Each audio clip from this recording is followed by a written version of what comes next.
వే gold trusted gold buyers మీరు తాకట్టు పెట్టిన బంగారాన్ని విడిపించి ఈ రోజు ఉన్న మార్కెట్ ధరకు కొనబడను. నంద్యాలలో ఓ ప్రభుత్వ ఉద్యోగి చీటింగ్ కు పాల్పడ్డాడు.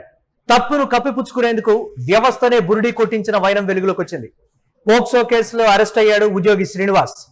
నంద్యాల డిఆర్డీఏ వెలుగు ఆఫీసులో ఏపీఎం గా శ్రీనివాస్ విధులు నిర్వర్తిస్తున్నాడు. వైఎస్ నగర్ కు చెందిన బాలికను వేధించారనేటువంటి ఆరోపణలున్నాయి. ఈ కేసులో శ్రీనివాస్ ను అరెస్ట్ చేసి రిమాండ్ కు తరలించారు. అయితే శ్రీనివాస్ మెడికల్ లీవ్ లో ఉన్నట్టు ఆఫీస్ రికార్డుల్లో అయితే నమోదైంది.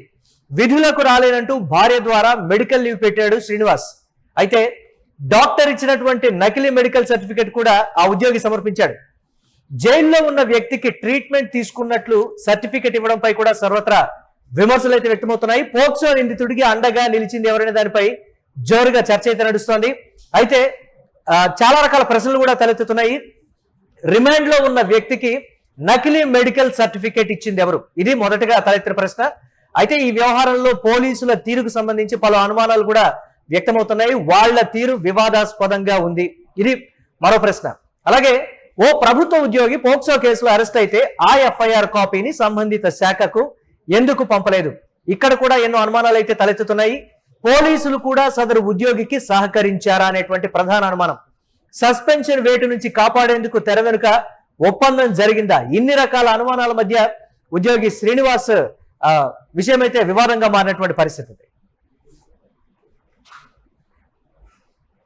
శ్రీనివాస్ గారు ఇక్కడ డిఆర్డిఏ సరుకు నంద్యాల విభాగంలో పనిచేస్తున్నారు. ఇక్కడ డిఆర్డిఏ ఆఫీస్ లో ఆయన గత నెల మాకు లీవ్ కోసం అప్లై చేయడం జరిగింది. బట్ ఇప్పుడు అందుతున్న సమాచారం ప్రకారం మాకు ఎక్కడ అతని పైన ఎవరి దగ్గర నుంచి కూడా మాకు ఏ విధమైన కంప్లైంట్ కూడా మాకు రాలేదు, పోలీస్ శాఖ నుంచి కానీ ఇంకా ఏ శాఖ నుంచి కూడా. కాబట్టి ఆ సమాచారం మా దగ్గర లేని దానివల్ల అతను లీవ్ అప్లై చేసిన దానికి లీవ్ మనం శాంక్షన్ చేయడం జరిగింది. తర్వాత ఒకవేళ ఏమన్నా మాకు అటువంటి సమాచారం ఏ డిపార్ట్మెంట్ నుంచి వచ్చినా కూడా డిపార్ట్మెంట్ లో ఉన్న టర్మ్స్ అండ్ కండిషన్ ప్రకారం చర్యలు అనేవి తీసుకోవడం జరుగుతుంది. పోలీస్ మాకు ఎటువంటి ఎఫ్ఐఆర్ కాపీ కూడా పోలీస్ డిపార్ట్మెంట్ నుంచి ఇంతవరకు అందలేదు. అందువల్ల డెఫినెట్ గా అందిన రోజే మేము దానిపైన సత్వరమైన చర్యలు డిపార్ట్మెంట్ ప్రకారం మేము తీసుకోవడం జరిగి ఉండేది. మాకు కానీ ఇప్పటి వరకు కూడా మాకు ఎటువంటి కాపీ రాలేదు పోలీస్ శాఖ నుంచి. పోక్సో కేసులో అరెస్ట్ అయినటువంటి నిందితుడు వెనక ఎవరెవరు ఉన్నారు, ఈ నేపథ్యంలో ఎవరెవరు పని చేస్తున్నారనేది ప్రధానంగా వినిపిస్తున్నటువంటి ప్రశ్న. దీనిపై మరిన్ని అప్డేట్స్ మా కరెస్పాండెంట్ ధరణి కిషోర్ అందిస్తారు. ధరణి కిషోర్, ఒక పోక్సో కేసులో అరెస్ట్ అయినటువంటి నిందితుడు మెడికల్ లీవ్ పెట్టి దీనికి సంబంధించి ట్రీట్మెంట్ తీసుకుంటున్నట్లుగా ఆఫీస్ రికార్డుల్లో నమోదవడం ఏంటి? శాఖల మధ్య సమన్వయం లేదా? పోక్సో కేసులో అరెస్ట్ అయ్యాడనంటే అది పెద్ద వార్తగా కూడా వచ్చేటువంటి అవకాశం ఉంది. మరి ఆఫీసులో ఎవరికి తెలియదే, పై అధికారులకి తెలియనటువంటి పరిస్థితి కూడా ఉంటుందా అనేటువంటి మాట. పోలీసుల పాత్ర, ఇన్ని రకాలైనటువంటి అనుమానాలు కావచ్చు, లేకపోతే ఏంటి వాళ్ళు కూడా ఒకవేళ సహకరిస్తున్నారా? ఇన్ని రకాల అనుమానాలు, అప్డేట్స్ ఏంటి? పోలీసులు ఏం చెప్తున్నారు దీని మీద?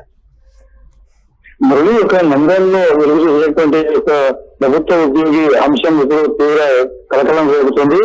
ఈ శాఖలో ఆర్ఎస్ఐలు చూస్తే పిల్ల పాపం తలా పిడికెడు అన్నట్లుగా ప్రతి ఒక్కరూ కూడా ఒక నిందితుడిని వెనకేసుకొచ్చే ప్రయత్నం చేసినట్లుగా స్పష్టంగా కనపడుతుంది. మనం వివరాలకు వెళ్ళి చూసినట్లయితే ఏదైతే నంద్యాల డిఆర్డీఏ వెలుగు సెర్ప్ ఆఫీస్ లో పనిచేస్తున్నటువంటి శ్రీనివాస్ గత నెల ఒక బాలికలు వేధించిన కేసులో అతను ముద్దాయిగా ఉన్నాడు. అతని మీద స్థానిక తాలూకా పోలీస్ స్టేషన్ లో పోక్సో చట్టం కింద కేసు కూడా నమోదైన పరిస్థితి. అతను రిమాండ్ కు పోలీసులు తరలించారు. అయితే విషయాలంతా కూడా ఈ విషయాన్ని బయట రాకుండా దాచిపెట్టేందుకు ప్రభుత్వ ఉద్యోగి ఉన్నటువంటి శ్రీనివాస్ తన ఉద్యోగాన్ని కాపాడుకునేందుకు కూడా ఇతర పోలీస్ శాఖతో ఒప్పందం చేసుకున్నారా లేక ఏం జరిగిందన్నది తెర వెనుక మనకు స్పష్టంగా బయటకు రాకపోయినప్పటికీ కూడా జరిగిన వ్యవహారం అంతా చూసినట్లయితే అతను ఆ రిమాండ్ కు వెళ్లిన తర్వాత తన భార్య చేత ఒక మెడికల్ సర్టిఫికేట్, డాక్టర్ ఇచ్చినటువంటి సర్టిఫికేట్, టైఫాయిడ్ జ్వరంతో బాధపడుతున్నాడు అంటూ ఒక సర్టిఫికేట్ ని తీసుకుని అది తీసుకెళ్లి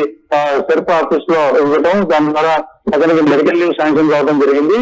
ఇదంతా కూడా ఎందుకంటే ఒక ప్రభుత్వ ఉద్యోగిగా ఉన్న అతను కస్టడీకి వెళ్ళినట్లయితే ఖచ్చితంగా అతని మీద సస్పెన్షన్ పెట్టేయాలి, డిపార్ట్మెంట్ పరంగా కూడా చర్యలు తీసుకుంటారు. అయితే ఎప్పుడైతే ఈ పోస్కో లాంటి చట్టాల్లో కానీ ఏదైనా క్రిమినల్ కేసుల్లో కానీ పోలీసులు ఒక ప్రభుత్వ ఉద్యోగిని అరెస్ట్ చేసి రిమాండ్కి తరలిస్తే తక్షణమే ఆ శాఖకు సంబంధించినటువంటి జిల్లా ఉన్నత అధికారికి ఖచ్చితంగా సమాచారం ఇవ్వాల్సి ఉంటుంది. అయితే ఈ విషయంలో స్థానిక పోలీసులు కూడా పూర్తి స్థాయిలో వైఫల్యం చెందారు.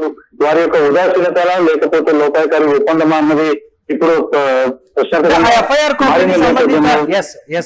కిషోర్, ఆ ఎఫ్ఐఆర్ కాపీని సంబంధిత శాఖకు పోలీసులు ఎందుకు పంపలేదు? మెడికల్ సర్టిఫికెట్ ఇచ్చినటువంటి డాక్టర్ డీటెయిల్స్ కూడా తెలిసినప్పుడు ఎందుకు పోలీసులు యాక్షన్ తీసుకోలేనిది ప్రధానంగా వినిపిస్తున్నటువంటి ప్రశ్న కదా. ఏంటి పోలీస్ శాఖ నుంచి ఏం చెప్తున్నారు దీనికి సంబంధించి?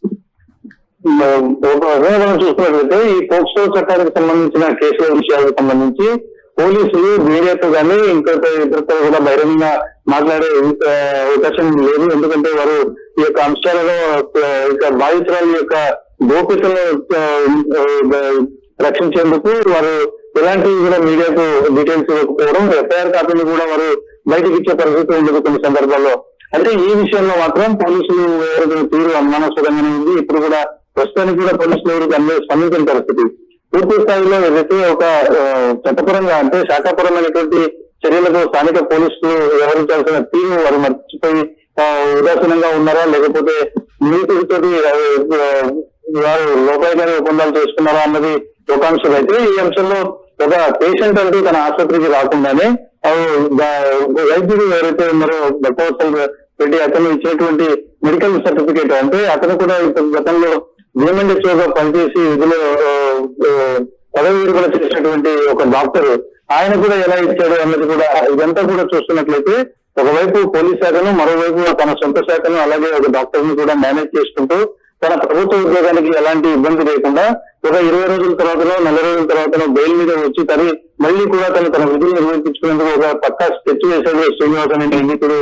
కాబట్టి ఈ యొక్క మొత్తం కూడా అంటే పోలీసులు మొదట వ్యవహరించిన ఉదాసీనత, ఆ తర్వాత డాక్టర్ యొక్క నిర్లక్ష్యం, స్వార్థం, అలాగే ఈ యొక్క సెర్ప్ సంబంధించిన డిఆర్డీఏ సంబంధించిన ఉన్నతాధికారుల పర్యవేక్షణ లోపం కూడా ఇందులో స్పష్టంగా కనబడుతుంది.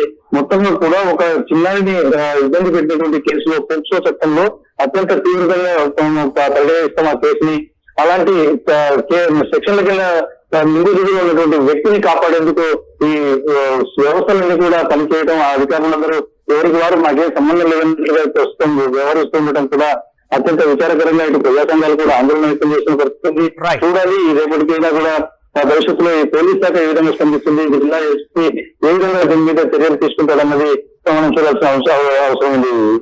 మొత్తం మీద అయితే వివాదాస్పదంగా మారినటువంటి పరిస్థితి ఉంది. ఇంతమంది సహకరించారా? ఒక డాక్టర్ అలాగే పోలీస్ అధికారులు కూడా సహకరించారా ఆ ఉద్యోగిని కాపాడేందుకు? తెర వెనుక ఇంత మంత్రాంగం జరిగిందని కూడా అర్థమవుతుంది. ప్రధానంగా వినిపిస్తున్నటువంటి ప్రశ్నలు, పోక్సో కేసులో ఒక ప్రభుత్వ ఉద్యోగి అరెస్ట్ అయితే సంబంధిత శాఖకు ఎఫ్ఐఆర్ అనేది ఎందుకు వెళ్ళలేదు? దీనికి సంబంధించి చెప్తున్నటువంటి మాట, రిమాండ్ లో ఉన్నటువంటి వ్యక్తికి నకిలీ మెడికల్ సర్టిఫికేట్ ఇచ్చింది ఎవరు?